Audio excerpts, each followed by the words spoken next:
बाबा नारायण साकार हरि की crime diary का पहला पन्ना तभी लिखा जा चुका था जब वो सिर्फ सूरजपाल था। 1997 में सूरजपाल एलआईयू की नौकरी में इटावा में पोस्टर था।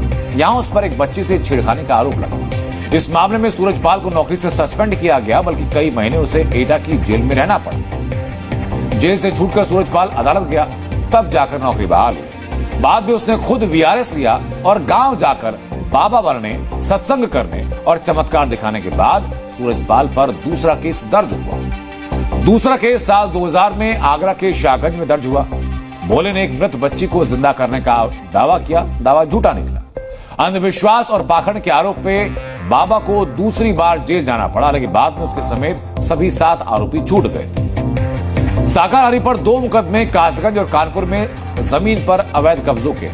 इन्हीं जमीनों पर कई बीघा एरिया में उसने आश्रम को निर्माण करवाया हुआ था और इसी को लेकर मुकदमा हुआ।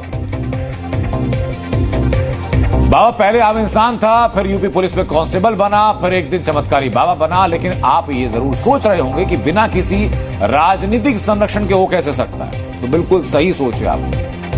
बाबा साकार को राजनीतिक शक्ति भी मिली हुई थी। बाबा के सियासी कनेक्शन का एक सबूत आपको दिखाता हूं। पिछले साल जनवरी में बाबा साकार के सत्संग में अखिलेश यादव भी हाजिरी लगा चुके हैं।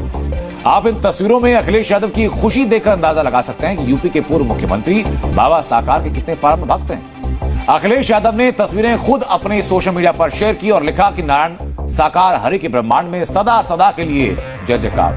वैसे अब जब हाथरस के इस बाबा की थू थू हो रही है तो अखिलेश यादव चुप हैं। वो ना तो बाबा साकार की जय जयकार कर पा रहे हैं और ना ही बाबा को 121 लोगों की हत्या का जिम्मेदार बता पा रहे हैं। वो इसके लिए जिम्मेदार ठहराते हैं बीजेपी। लेकिन आज सीएम योगी ने भी अखिलेश यादव को आईना दिखा दिया।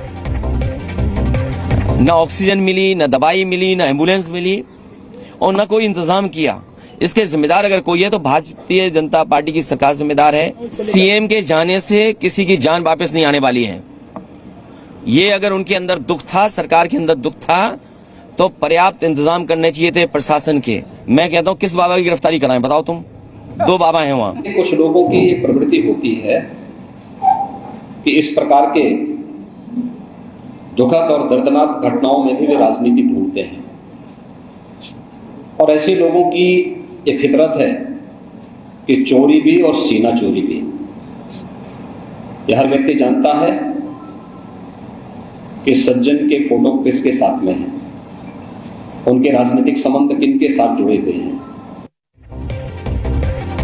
बाबा का आपराधिक इतिहास और चमत्कार की कुंडली सब आपके सामने है।